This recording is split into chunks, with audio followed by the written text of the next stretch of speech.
What's up, y'all? This is John and Mike back for another episode of the Nothing Finer podcast. We are once again live on Millions. Tonight we are joined with Candler Cook to talk about some cocktail party, upcoming playoff poll, and then a little bit about some of the games that happened this past weekend. But before we get into all of that, how was y'all's weekend and what are you drinking?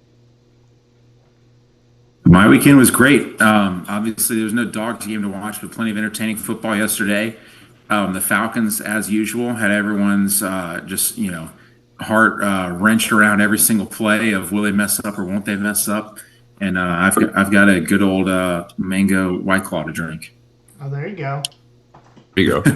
I Weekend was good. We celebrated my wife's birthday a little bit early because her birthday is during work week this coming week, so we're gonna be busy with that. But got after it a little bit Friday and Saturday night. So just today, just have some power ready to try to replenish. How about you? I also haven't been feeling all that great this weekend for whatever reason, so I just got a caffeine-free Diet Coke. I'm been drinking Here you water go. all day, and I got this, and then hopefully I'll go to sleep and not feel like I got hit in the head by a baseball bat. All right, so Candler, you specifically asked to talk about the cocktail party, and I know this is a rivalry that means a lot to you. You make the trip every year. What is it that makes this rivalry so special to you? To me, it's a border war. It's one of the last few epic neutral site games. There have been a few that have been added in recent years. Like I know Texas A&M and Arkansas started playing in Jerry's World, but to me, this and Texas and Oklahoma are the two like epic rivalry games that always take place in a neutral field down to the last fan. It is 50-50. So you see half the stadium just erupting, half the stadium in silence every single play. That's pretty rare. And this year may be the next to last one to see it as it is. So it means a lot. I mean, obviously, like you guys, as a Georgia fan, I grew up and we lost to Florida almost every year. So I hate these guys' guts, and it means a lot every time we beat them. And it'll sure mean a lot this upcoming Saturday. Did they say quite so? You mentioned it before, and I know Jacksonville is doing the whole renovation and making it an indoor stadium and all that. So is next year the last year, as far as we know, that it's going to be in Jacksonville while they're remodeling or renovating the area? Yeah, the last year that it's guaranteed. Mhm. After that, it very well could stay in Jacksonville. The odds may even be strong that it does. But every time that Kirby points out how much of a disadvantage we're at, where we can't host recruits at home, the city of Jacksonville ponies up another $1 million for both schools. So it may not be the worst thing to try to keep mentioning that we should take it out of Jacksonville. But in the meantime, it very well could go either way. I could see that. And I know there will be, like you said, 2 years where no matter what, it cannot be in Jacksonville because of stadium renovations. Hopefully they don't demolish the pool cabanas, but you never know. And that's 2 years if everything goes to plan. Right. It's That is right. That's right. It could be 3 or 4. construction is more often than not, it does not go as planned. Yeah. It'll be interesting. Even like where the Jags are going to play, because I think they said like the next biggest stadium closest to Jacksonville only holds like what 15,000 people. Obviously, that's not an option for this game. Well, for this game, no, but for the Jaguars, That's fair. they give away a couple thousand tickets on VetTix every week to every home game. Like I don't think Yeah. 15,000 would be a problem to fill that stadium and maybe have some empty seats with the Jags. Yeah, you never know. That'll be very interesting, but it's just quite the scene. I mean, Georgia fans travel and all the way back to, I mean, the 60s, 70s. Like you hear the Larry Munson radio calls where it's just an epic location. Georgia fans go down there, they turn into a 3 or 4 day event to the point where professors stopped even teaching classes the Thursday and Friday before then, and they had to call it fall break because nobody would even show up. I mean, that's a different kind of rivalry. It was so needed too. I was so happy when they started doing that. Yeah, much needed. Yeah. So this game, I feel like honestly, a lot of Florida fans are, or a lot of Georgia fans are not necessarily respecting just how good this Florida team can be at times. What are kind of your thoughts on that? Yeah, it's an interesting one. So you're exactly right. This is a very bipolar Florida team. I think that their ceiling is somewhat high. Their floor is very low. I was looking through their schedule today. I wouldn't be stunned if Florida goes on to go 6-6 and then lose the bowl game and have a losing record. I wouldn't be stunned if they do a good bit better than that. You never know. To me, like the way that they beat Tennessee was very impressive. How they looked against Kentucky, they didn't even look like a Power Five team. Yeah. I'm really, really not sure, and I feel like even at their best, Georgia should be able to take care of them. But so far, even though Georgia's been up and down, they've been far, far more consistent than Florida has. So we'll see what kind of team Florida brings out there. Probably their best shot, but you never know. For the record, if anyone's wondering, so obviously Florida's going to play Georgia in Jacksonville. They play at home against Arkansas the following week at LSU, at Missouri, and then finish up at home against Florida State. So they have a hell of a schedule the last 5 games. They really do. Oh, Oh, Candler, we lost your video if you're still there. All right. Yes, I'm here. Okay. oh, okay. Um, yeah, no, it would not surprise me. Like honestly, I think the two outcomes for this Florida team are really 7-6, or I mean, I don't even think 8-4, 9-3 would be that out of the question if they play at their best every week. And I will say one thing that concerns me this week is it'll be the first game Georgia has played without Brock Bowers since 2020. 2020. Yeah. That's right. He was So big in this game last year too. yeah. The tipped ball. I don't know if anyone will forget that. Oh, I was in that end zone when he scored that. That was awesome. Yeah. So who do you think Georgia relies on the most, or whose share of the passing game increases the most with Brock out?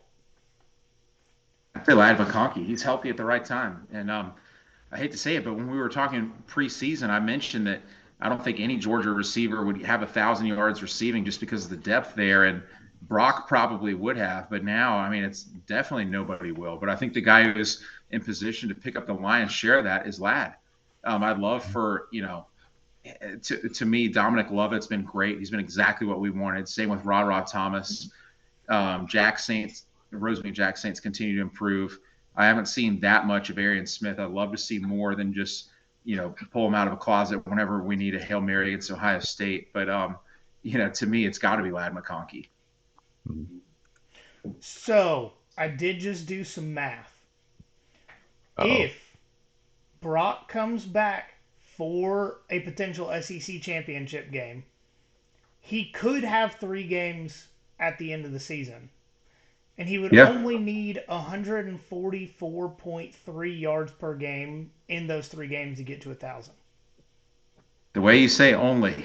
Yeah. Well, Only he was Brock. averaging 140 for most of the last 3 games. Your only Brock could make that stat sound doable, but it's very much possible. He was the only guy on the team to me that ever had a chance to do that. Yeah, we had talked about it, and I think if Ladd was healthy all year, he had potential just because he can take a 5 yard run and split the defense and go all the way. And he would have had the amount of receptions if he would have been healthy all year. But obviously, it didn't work out that way. Right. You're right. Oh, and considering how banged up the running back room has been, obviously, we had the one back healthy last week, or the previous game. He had career game, but a lot more opportunities out there as opposed to previous years. There really are. You're right. So one thing that I also think is interesting about this matchup is Florida has outside of that Kentucky game, have a very good run defense. I think they held Tennessee to 50 yards or less. And with Georgia now being on their third string right tackle, how massive is that injury? That's a good question. I actually think that it's not as big. Georgia really, if anything, this is not a positive. Their O-line has not impressed me to the level that it should have this season. They've had to rely on the pass more to open up the run. And so, to me, you look at a team like Kentucky, they have to run the ball, or they're going to lose, or they may even get blown out. Georgia can win without running the football at all. I mean, this even goes back to last year. Like Oregon somehow outrushed Georgia in that game. Um, Carson Beck leads the SEC in attempts, and I believe he's second in passing yards per game behind only Jaden Daniels. So I see Georgia throwing the ball a lot. They'll run it and they'll run it well, but they're not a team that needs to run the ball for 200 yards to win the game.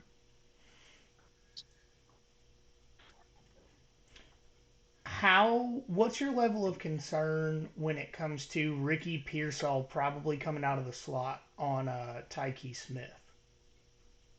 Not that concerned. I think Tyke's actually the best player on the whole defense. I've been excited for him to put on a Bulldog uniform since 2021. I know he tore his ACL, unfortunately, that year. It took well into last year for him to get his feet under him, but I think he's second in the nation in interceptions so far, tied for the SEC lead. He's just been a revelation in the secondary. So I say advantage Georgia on that. Doesn't mean we win every snap, but I like him a lot. Mhm. And does Graham Mertz concern you whatsoever? No, I mean, to me, he's maybe even a worse version of Devin Leary with Kentucky. Oh, Um, how? yeah, well, I mean, because he certainly didn't have a conference player of the year under his Yeah. belt. But no, I'm not saying he's bad. I think he's a very average quarterback, and I just don't like the odds of an average quarterback trying to slice and dice UGA's defense. Hmm. Yeah, I agree with you there. I think a lot of the completion percentage talk, as Connor of SDS has talked about ad nauseum, is his depth of target's like 5 yards.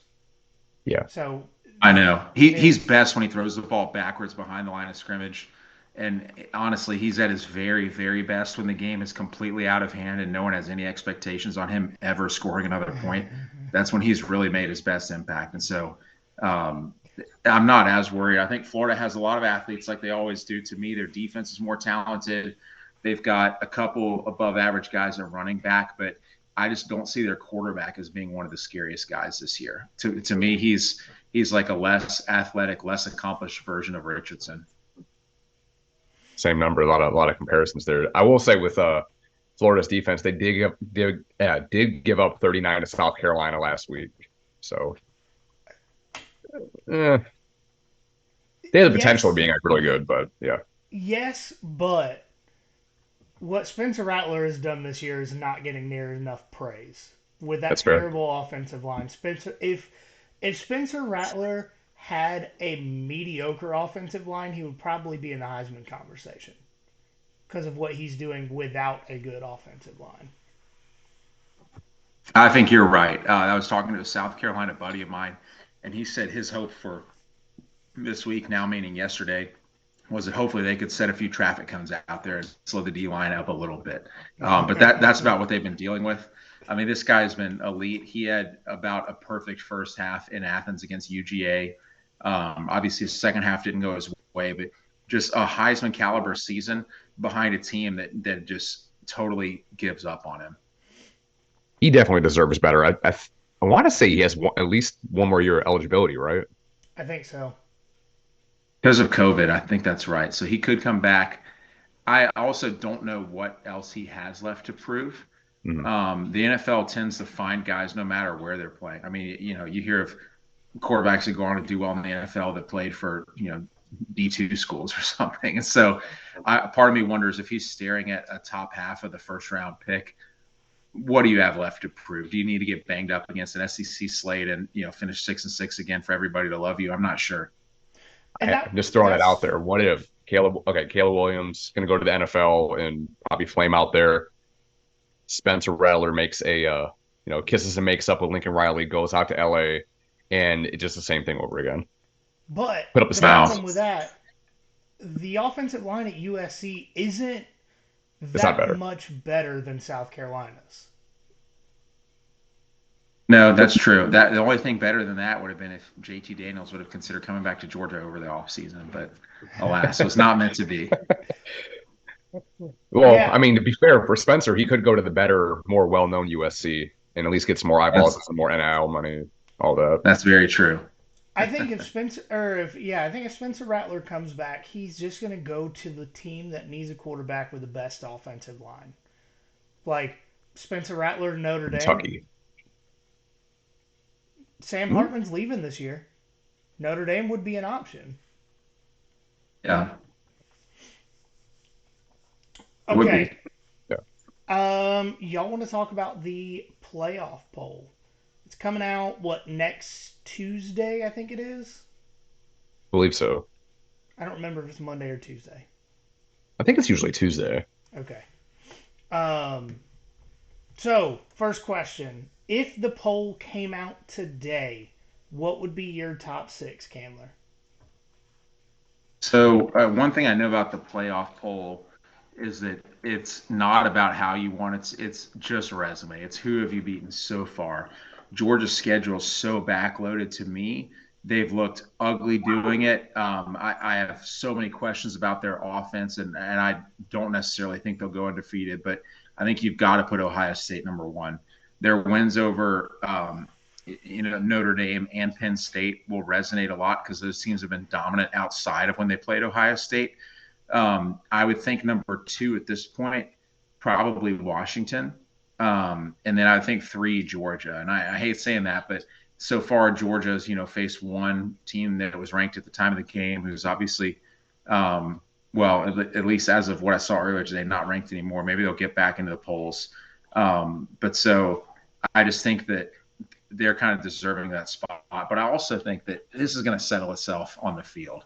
Mhm. I see the Pac-12 beating up on each other. I'm less convinced than ever that Oklahoma's going to run the table after how they performed last week. And I'm not even that sold that FSU is going to run the table. So we'll see. But for now, if you had to do it just a snapshot in time, pretend the season's over today, that's how I would rank it.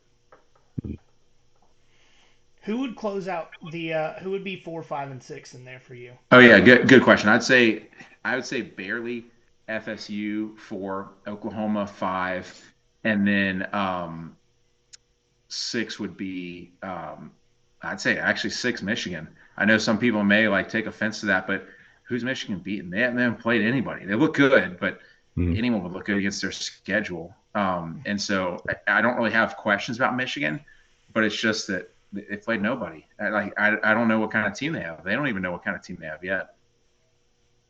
And it will settle itself out with them because I think they have a bye You're week. right. They have a bye week this week, and then they finish the season 2 out of the last 3.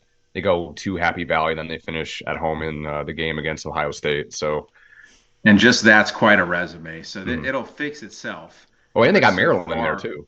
So I mean, yeah, so it's we're and they're looking at not, an incomplete season so far. yeah. For me, I'd probably move Michigan to 4, and the rest of your top 6 I would keep the same. My thing is Michigan has beaten Yeah, everybody they've played by at least 3 possessions. And they Still have have. not allowed. They still have not allowed a opposing offense to run a play within the 10. Like they haven't allowed like a first and goal situation to at me, all the this season. style points make up for the lack of resume because I It's mean they incredible are what they've just done. curb stomping people. Mm-hmm. Yeah, they really are. There's nothing on the field that you can critique other than the quality of competition so far. That's my prediction. I'm not saying that's how I would rank them, but I do know that the playoff committee it can be fickle by year, but they tend to look at what are teams ranked today that you beat, and so that's why I predicted that. I think for me, I just the way that I think that it will end up going. I have it pulled up here. So I thought that it really depends on who's on the actual committee itself. I think that'll make a difference. And I know they post that, and I don't have it pulled up at the moment. But I think if they're going to do the poll right now, I think they'd have Michigan at number 1. They'd have Georgia at 2, Ohio State 3, FSU 4, and probably Oklahoma 5. And then I think who else would be there? The FSU 6. No, I had Michigan 1, Georgia 2, Ohio State 3, Florida State 4, uh, Oklahoma 5, and then So probably Washington down at Washington Washington, 6. 6. Washington's Okay. Just top Wow. 4. I know I'm not saying I necessarily agree with that, but I think A that prediction. Yeah, I get that. just what I think the committee will do, because I think, obviously they looked good and they were able to escape with a win against Oregon, but then they come back with this game against Arizona State and really struggled. Michael Penix didn't Yeah. look great. Now, with that said, I would think Washington should be a top four team. I would sub Florida State and Washington in that scenario, but I mean, Georgia, Michigan, Ohio State for sure in the top three, and then you can make a good argument about who would be in that fourth spot. Yeah, it's never really been about, to me, who's looked the best. I mean, that's how Mhm. in the first playoff poll of all time you had Mississippi State Yeah, number one because of how front loaded their schedule was. And to me, that's a big question on the first playoff poll is, do you have a front loaded schedule? And if so, it helps you for then, it hurts you for later. And so it will all sort itself out, like you guys mentioned. But in the meantime, it'll be interesting to see how they view the different teams. So, in your opinion, do you think the committee actually watches games? I know it's a bunch of athletic directors and that sort of stuff. Or do you think they just look at box scores and rankings? I think it's both. I mean, there's no way they watch every game. I bet you the average committee member watches 2 games per Saturday. And if it's not one of those 2 games, they probably didn't see it. I bet they watched a few highlights, probably checked the box scores a bit. But I think it's a blend of both. And how much do you think that their personal bias of the school or conference they work in has? I think it does have some. I don't think it's a lot because they recuse themselves whenever it's their team. But, I think everyone has their own personal biases. And I think it weighs into that. Until they create 12 AI bots that vote on the playoff poll, I think there'll always be some human bias. we need the BCS to pick out the 12 teams next Oh, year. man. So for the 2023 college football playoff selection, I don't have the names up here, but for what it's worth, Ward Manuel, Michigan's AD, is on the committee. Um, and again, like you said, I mean, he'll back out of that when it comes to any talk about Michigan. But Didn't there's Ohio some, State's AD just leave the playoff committee after they were left out in 2021? I think so. I know Herb Street walked off the stage one year Yeah. when they were left out of it. So, and I like Kirk, but obviously a lot of personal bias there. He did have to leave Columbus when they were living there because he got so much crap from Buckeye fans that thought that he was anti Ohio State. He was a freaking captain of that team. So My If you listen to that's just kind last of year's Peach Bowl commentary, you absolutely know that he's not biased against Ohio State. right. Yeah. So when it comes down to the final selection for the top six, how much do you think the committee looks at the potential money factor with those rankings? I think not at all. I tend to believe that. I don't think money is a factor. I mean, it's possible, but I believe the best in people. Everyone obviously has their own personal biases, but I don't think money has any factor in the final four. Do you think avoiding rematches in the first round is a part of the final four? I 100% believe that does bias them. And so it's actually stated in the playoff committee's bylaws that they are allowed to have no regard for playoff rematches and setting those up or avoiding them. And to me, they've 100% been biased towards that. Look no further than last year. I mean, you cannot look at TCU's schedule and say that they had a better resume than Ohio State. After Ohio State's win over Penn State, who went 10-2, was dominant. TCU beat everyone by 7, and good for them. They were a great underdog story, great to root for. Their resume was not better than Ohio State's. It wasn't even close. And somehow they were given the 3 seed just so that Ohio State, Michigan wouldn't play in back-to-back games. Although that would have been just incredible television. Yeah. But I think avoiding rematches is a huge concern of the playoff committee, even though it's expressly stated when you join that that is not allowed to be a factor. Yeah, So I know their goal was probably more so. I mean, they could have had the guaranteed Michigan Ohio State rematch in the desert instead of the TCU one. Um, one thing, kind of sort of a tangent. I had floated it out there. We haven't really talked about the Michigan sign stealing thing at all. Um, but I kind of heard someone kind of bring it up, and then I kind of went down a rabbit hole with it. But they're accused of sending lower level personnel to games and scouting future opponents and potential college football playoff opponents. My theory is that they didn't think TCU would made it was going to make the playoff last year. They weren't adequately prepared for it. Now, granted, 2 pick sixes and just a bunch of turnovers didn't help them in that matter, but I'm just throwing that out there. Yeah, that could very well be part of it. No, it's interesting to hear about that with Michigan, and I'm curious to see what will actually happen, what will come out of that. That'd be their second violation this season. Does Mm-hmm. Harbaugh catch any heat for it? Does he not? I'm sure it's possible to say, hey, it was this rogue intern. I mean, he was just completely acting of his own volition, but that's not really how things tend to go in those circumstances. And And as someone that played, like how big of a deal is it if somebody has calls or signals from a previous game? Because I mean I'm under the assumption that offenses and defenses for that matter change whatever calls or hand signals that they have like each week, right?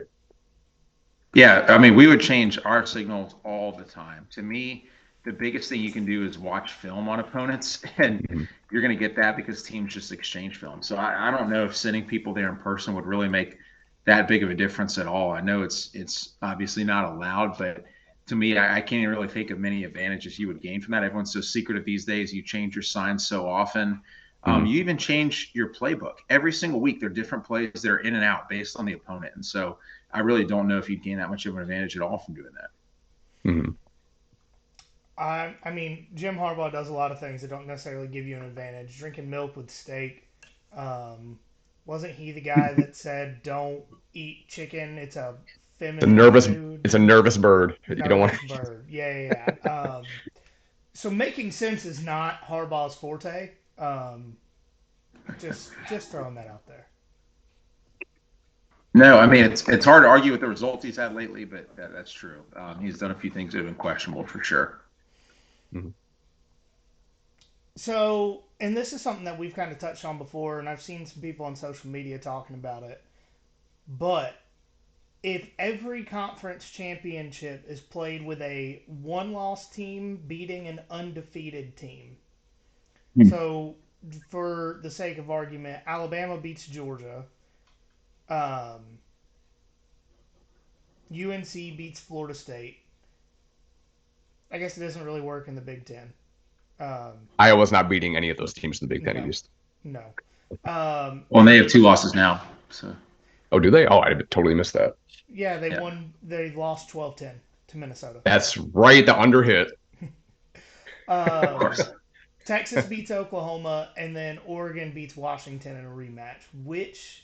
Which teams do you think get in at that point?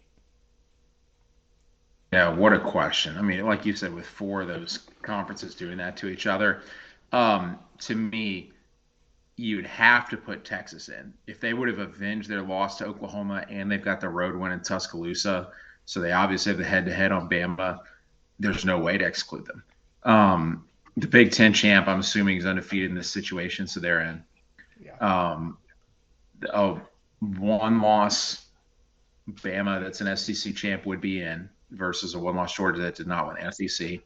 And then I would say, whew, I'd actually say um, one loss Oregon goes in, and basically the one loss conference champ UNC or Louisville, whichever pick them out of the ACC, they get left out. Just a weaker strength of schedule versus the Pac-12 is the best it's ever been.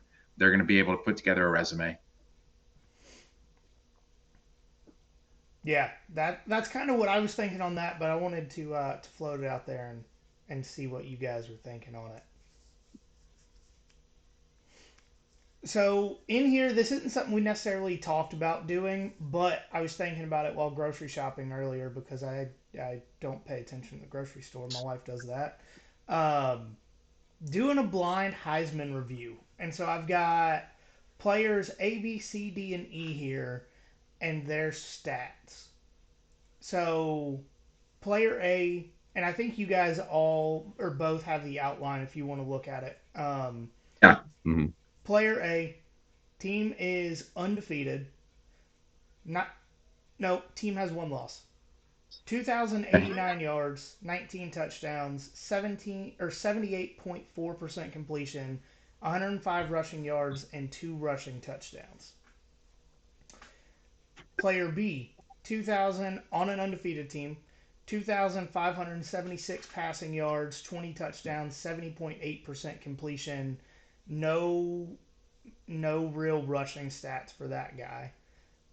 Player C is on a one-loss team.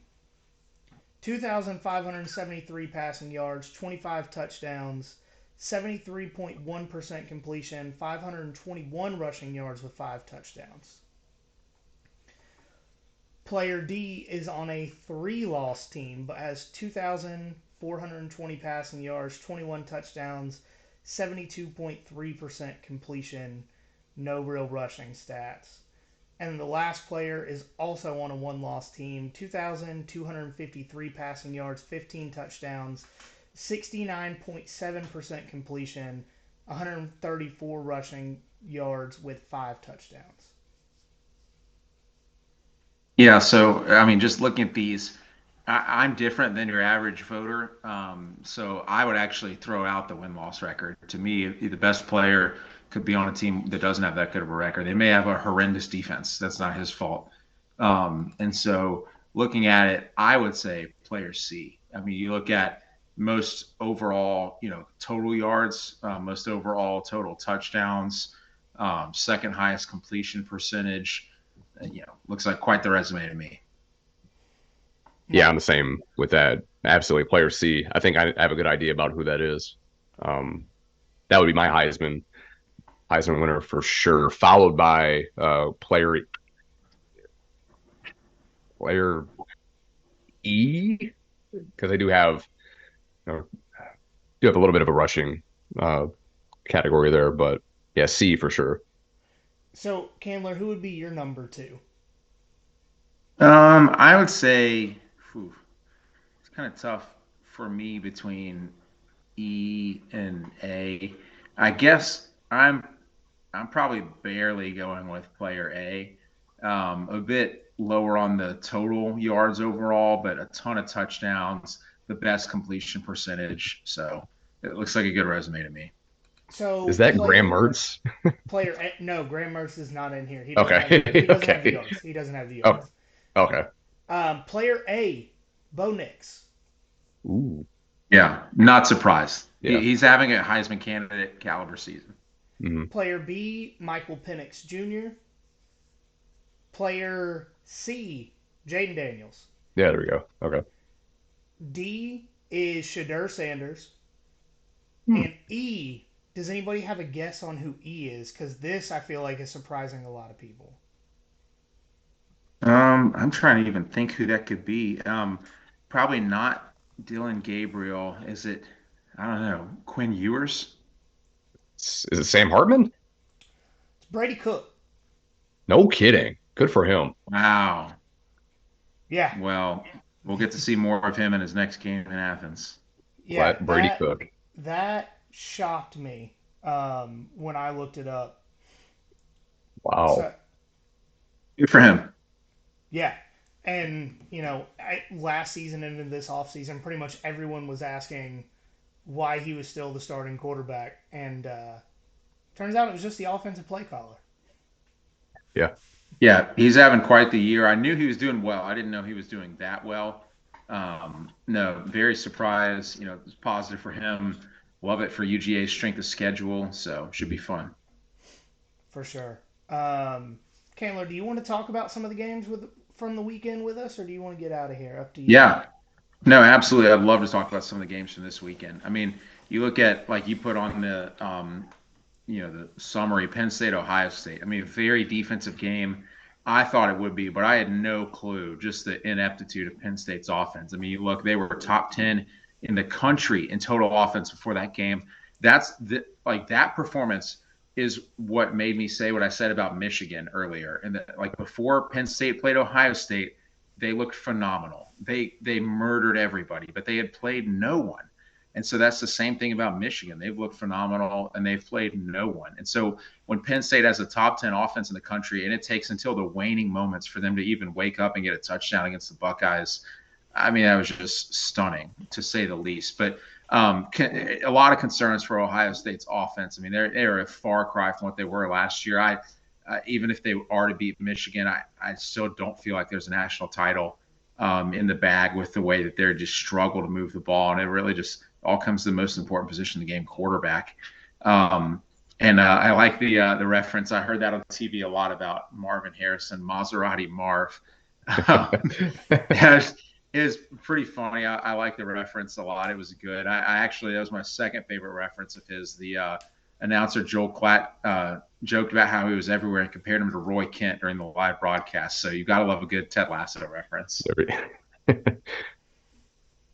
I don't necessarily like the comparison to a Maserati just because Maseratis don't have weak necks, but I was going to say, do they have airbags? Because that would be a big part, so you don't have whiplash.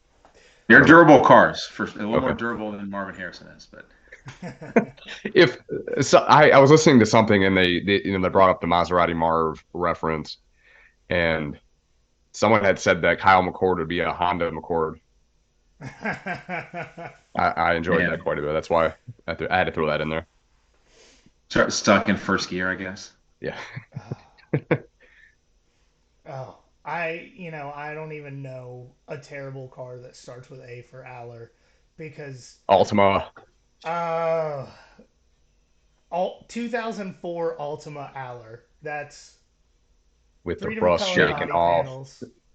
It's God. The thing is, the offensive play calling wasn't great. Like I'm not gonna try and say it was, but he had guys open all day and was just like, oh, I'm gonna throw it to the guy with three defenders right next to him, and that was his game plan.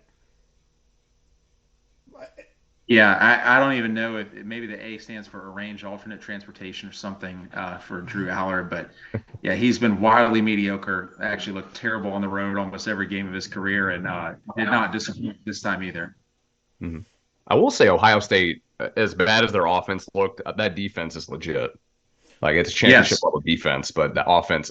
Funny that a Ryan Day led team, the offense would be the biggest question for them. yeah, they do have a championship level defense. You're right. Sorry for breaking my dog as a friend over, No, but you're good. they have a top 10 defense in the country, and it's going to keep them in every game.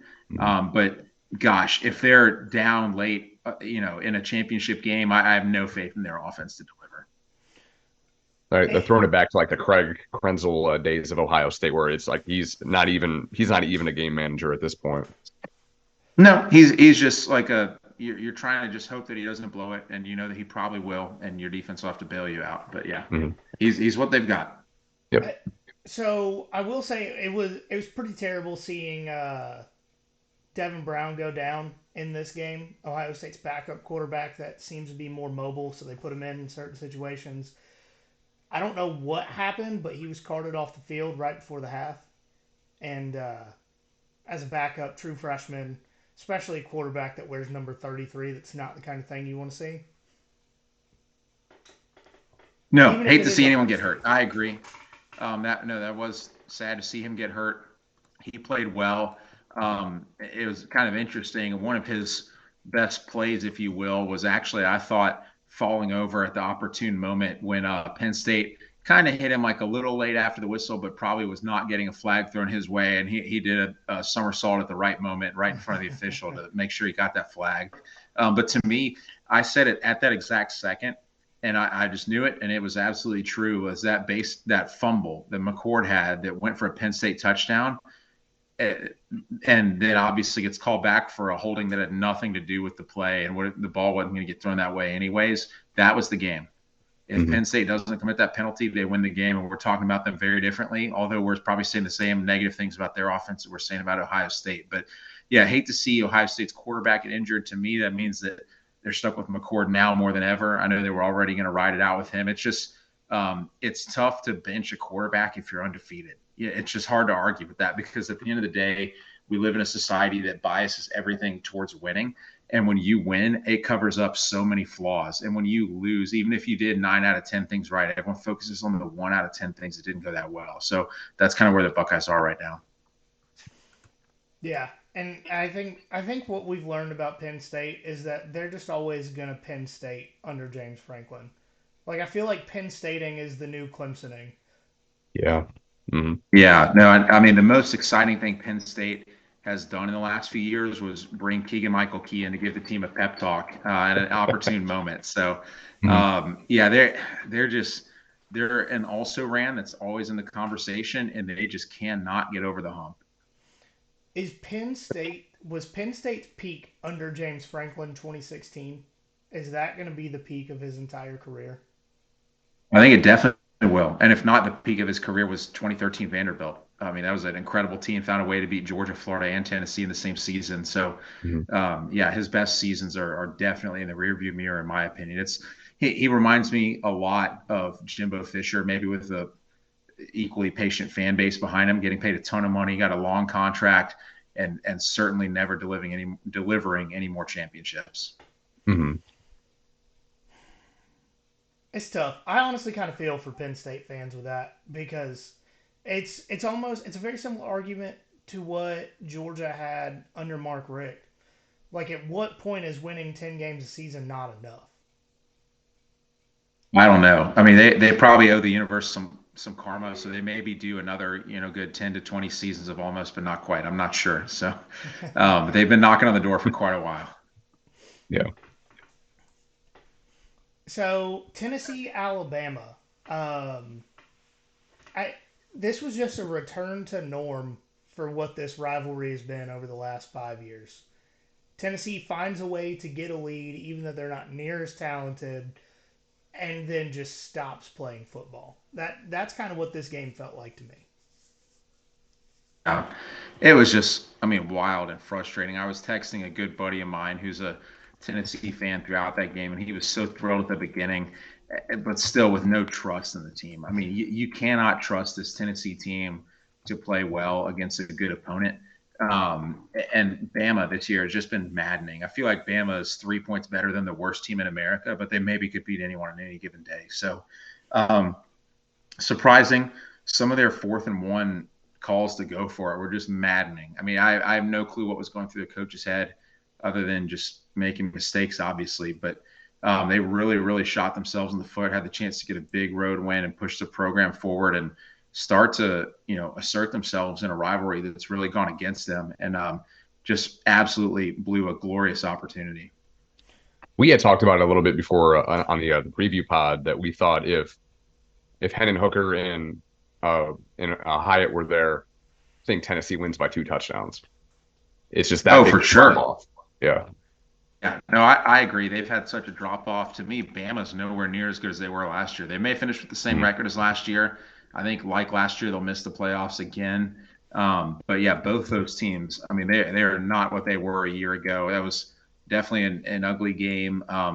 Bama's offense reminds me kind of a lot of a like a middle school team where you're either getting like a -5 yard run or a 50 yard bomb every play, and you just pray that it's a 50 yard bomb, and that's all you've got. So, interesting matchup.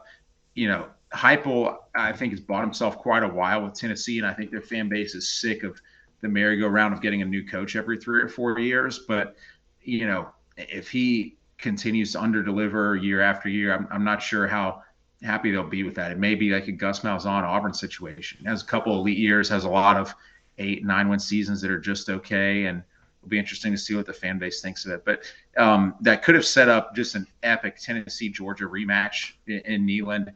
It'll still have some shine to it. However, if Tennessee doesn't beat Kentucky this week, which they tend to do well in that rivalry, but who knows? Is it the Kentucky team that showed up against Florida, or is it the Kentucky team that showed up against Georgia? But if Tennessee does not find a way to win that game, all of a sudden they're staring down the barrel of an 8-4, maybe 7-5 season. And that looks a lot worse than what they were thinking of a week ago today. Mhm. And what's really interesting to me in this game is that statistically Joe Milton and Squirrel White were the best two offensive players on the field. Like the two best offensive players on the field played for Tennessee. Jalen Milroe was okay, and Jace McClellan probably had his best game of the season with 115 yards. But like, if you would have asked me on Friday if Joe Milton and Squirrel White were going to be the best two players on the field, I would have said you're a liar. There's no way I believe that. No, I still have no clue where the Tennessee wide receiver room gets these names from. I was talking with my girlfriend about over this weekend, but especially last year, it's like you got a guy named Hyatt, a guy named Brew, like a beer, another guy named Squirrel. Where do these names come from?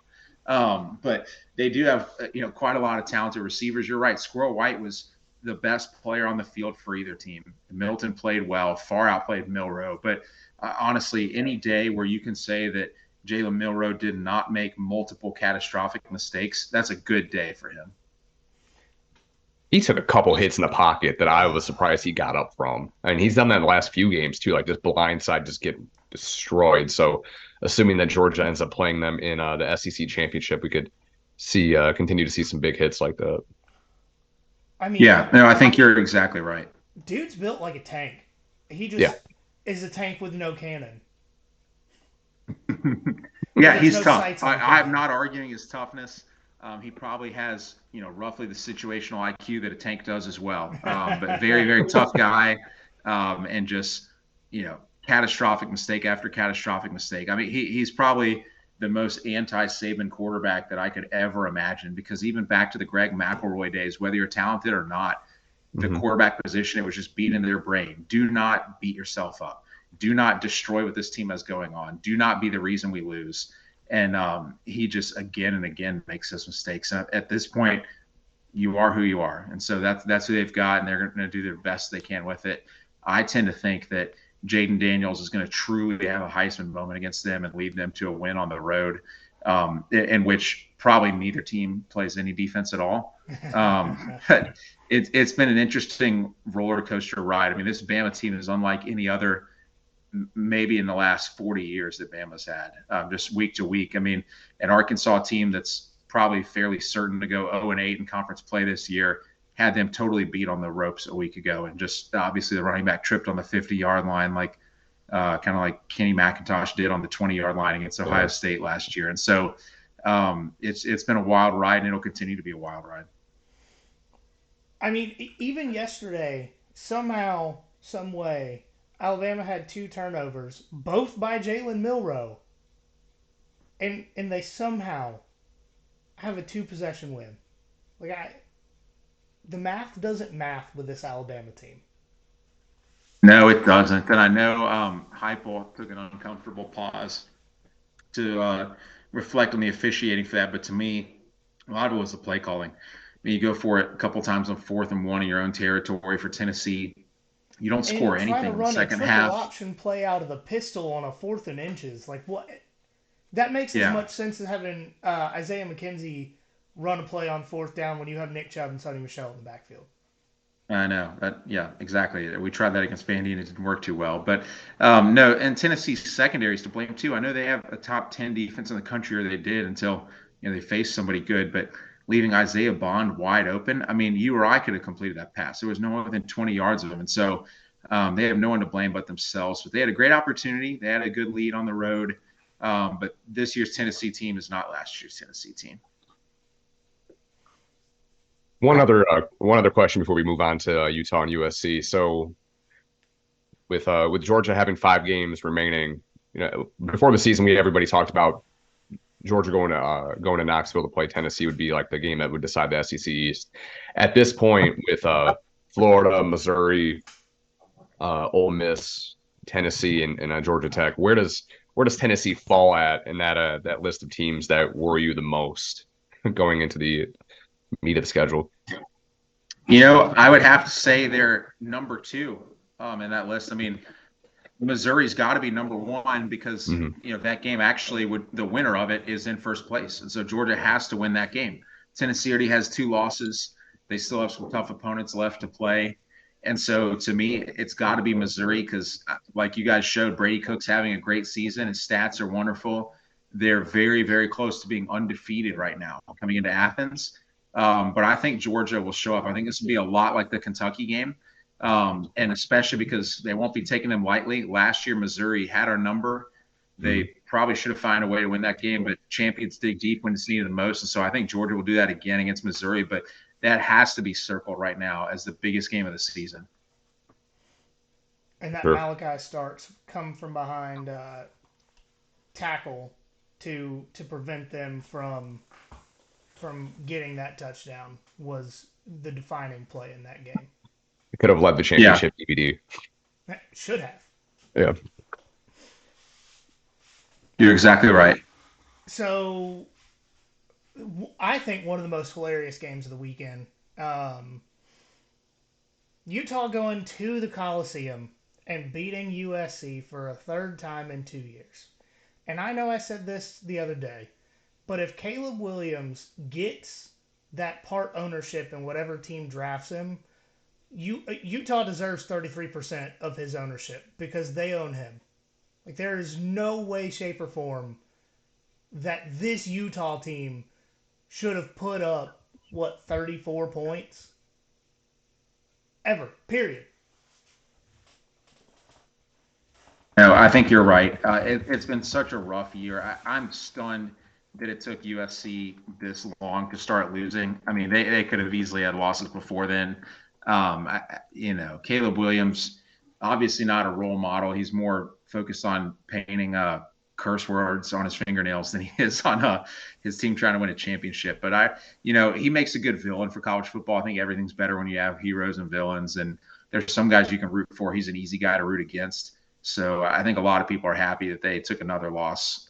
So it was interesting. I mean, Southern Cal, they have the same thing that plagues them every game. They don't even play defense. They really don't play physical on the line of scrimmage on either side of the ball. And so it's no wonder that a physical team like Utah with a backup quarterback went into the Coliseum and won. I wasn't surprised at all, quite frankly. Yeah, I don't know why we both picked USC to cover that 7-point spread, and I immediately felt bad about it. It was because of the quarterback situation for Utah. I mean, I think we both talked about That's that. tough. Yeah, back up Yeah. because he's no Cam Rising, who's a very, No. very good quarterback. Mhm. So, I'm having a hard time explaining how shocked I am by how well Bryson Barnes played because he increased his season stats 150%. Like he had 500 passing yards and 3 touchdowns. And he's now at 750 passing yards and 6 touchdowns in one game. Like That's very impressive. it does not make sense. And I think all it does is emphasize just how bad USC's defense is. It was. I just. Well, Blows yeah, my I mean, I mind. think we can all agree at least Bear Alexander transferred to a defensive powerhouse. Way more physical team for sure. He was right there. Um, shout out to Caleb Tillman. His Instagram page posted a meme that was Bear Alexander crying on the sideline, and it said, "When you realize you could have been on an undefeated Georgia team, getting Jalen Carter hype." I know they're gonna have to call him Teddy Bear Alexander if he keeps this season up. I mean, him just I didn't see the actual targeting play that he got ejected for, It but was 100% targeting. was it Like okay? it was 2 steps after the quarterback had released the ball, and they went face mask to face mask, and he like tilted his head into it. Okay. Yeah, like that wasn't a tic tac. Oh, this shouldn't have been targeting. We need to change the rule. Like no, that was So it's not just something that you would whine about like 9 months later. yeah. Okay. Well, I don't know if Lincoln Riley's friends with Ryan Day, he might. Yes, fair. So earlier we didn't mention Caleb Williams' stats in the Heisman race, right? And that's because his Heisman campaign's over. So Caleb Williams has had one game of over 250 passing yards since the game against Colorado, where he had 403, including a triple overtime game against Arizona, who at the time had 3 losses. His one game with over 250 passing yards was Saturday night against Utah, and he had 256. Yeah. To me, I mean, you play on a team like that where everyone knows there's no defense, you need to really be pouring it on offense to, be in candidacy for the Heisman. It's so hard to win that award 2 years in a row. I'm not sure what happens to everyone the year after they win it, but it doesn't work out to be as easy the next time around. And so I'm not surprised that he didn't win it. I thought all year that it would be, Bo Nix and Michael Penix kind of staring it down at the end of the season, and it looks like it very well could be shaping up to be that. Although it's hard to not say that Jaden Daniels has been one of the best players in the country. I know they've got a couple losses, and LSU could honestly have 4 losses right now with the way their defense has been so atrocious. But at Mm. the end of the day, he's been quite the warrior for LSU. So I think those three guys will kind of have a run to the finish. And like you said, Caleb Williams. I mean, at this point, he could probably put up all the numbers he wants, and he's not going to get back into the race. Yeah, I mean, you have to have something really special to because Archie Griffin's only a two-time Heisman winner, and Caleb Williams is not that. He's not that guy. I mean, he would have to go above and beyond, and that's not going to happen. That's one of the few awards or situations that I think that writers and voters will try to protect, unless you're like an amazing historical year, second year, you're probably not going to get again, regardless of who you are. I mean, Tebow didn't get No, it. you're right. And I mean, I think even back to at the time, people said, Tim Tebow had an incredible shot to win it twice in a row. And he was Mhm. lucky to even get invited one of his last 2 years. And everyone said that was kind of like a career achievement, Yeah. like nod. And he was so far in a distant fifth that it wasn't even really a vote. So, no, it's a tough award to win twice. I kind of don't know if anyone will ever do it because anyone who wins it now, you're probably pretty close to leaving for the NFL. So it's very difficult to win that award twice. So, one thing about USC in particular that's kind of crazy to me is that they now have two losses, both embarrassing. One because it was so big at Notre Dame, and then the other because Utah beat you with their backup quarterback and an offense that had not scored more than 20 points since week 2. But they're healthier this year than they were last year when they went on that run to potentially make a playoff. Like they don't have anybody out this year, and they're still same defense with a worse offense, and that's kind of amazing to me. It is. It's just one of those kind of befuddling things. Everyone thought they'd be really good this year. Um, it makes people question whether Lincoln Riley is really a coach that can bring a championship. He's obviously been great at getting Oklahoma to the playoffs and then losing the first round every time, and maybe that's the ceiling. And who knows if he'll even get that out of Southern Cal. And if they can't do it this year, is it going to be that much easier when you have to play Ohio State and Penn State and Michigan every year? I don't think so. Mm-hmm. Yeah, this USC team is 6-6, 7-5 in the Big Ten. Mm-hmm. All right, so I think that wraps it up. Unless y'all have anything else you want to talk about, we do have to own up to our bets this week. What were the bets you guys made this week? Oof. So, um, with what I actually put money on, I did great. The problem Okay. is, I picked Penn State to beat Ohio or to cover the 4-point spread at Ohio State. That That's was not the one. worst bet. They could have. It should have probably. Um, Well, again, we both took that game, and I took the under in that, so I was able to split it. But we should have known better to even have any faith in James Franklin whatsoever. So that's on us. my next one was Alabama to cover the 9 because Tennessee's just going to do what Tennessee does. That just kind of. Mhm.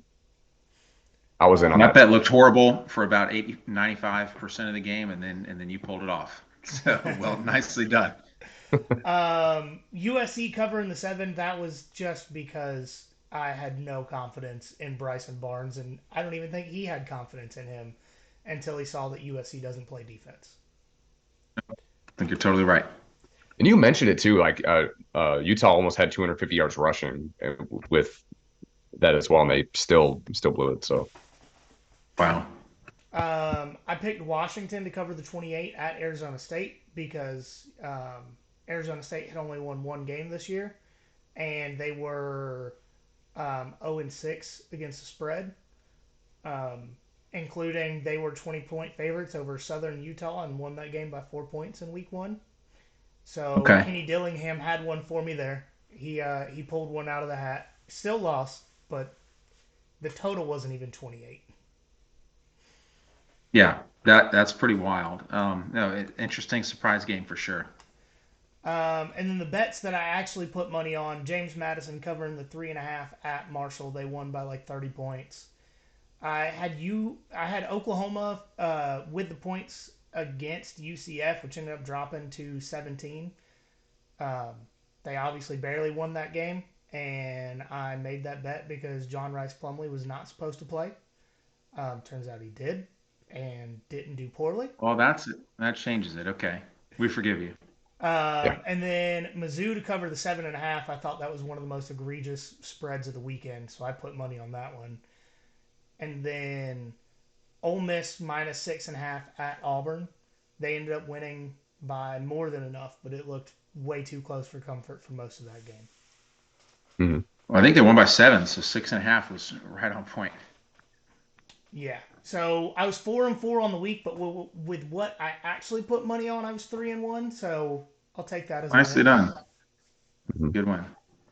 And like the major games that we had talked about, Penn State, Ohio State, Tennessee, Alabama, Utah, USC, we had the same picks on all that. Um, my bandwagon team was Texas Tech, and I've just been fading them as of late because they just piss me off beyond to no end. So Texas Tech was a 4.5 point favorite at BYU. BYU covered that and won outright. I did take Michigan to cover the 24-point spread at Michigan State. They won 49-0. So that was a good one for me. Safe one. Huge. I mean, Michigan State quit. It was signs or stealing signs or not, like we talked about before. Michigan's not going to get tested until they play in Happy Valley in a couple of weeks. And I kind of hammered the Big Ten here. Wisconsin at Illinois. I took the under 42. It barely hit over. I can't remember what the score was. The Minnesota at Iowa. I took the under 32. And I think what the total was like 22 or something like that. Yes. Total Yeah, ended up scored was 22. incredible. I think that I want to say the over under for that hit like 29. I think on Saturday, and it still would have hit the under. It's disgusting. Wow. And then we both doubled down on Oklahoma to cover 19, and both wrong there. So I went 500 as well this week. I was 5-5 overall, and 44, 40-1. So Okay. barely keeping our heads Very above good water. spot. Yeah. Yeah, I went to an Iowa game a few weeks ago for the first time. It was cool seeing the hospital wave, and yeah. I saw an uncomfortable amount of punting is winning T-shirts there. I didn't realize their fans actually, that is a mantra. I thought everyone made fun of them for that, but no, they like that there. I think they were mad about it at first, and then they've just decided to lean into it. Like this is what we are, Is and we're going to there sell Yeah. any way that their offensive coordinator keeps his job?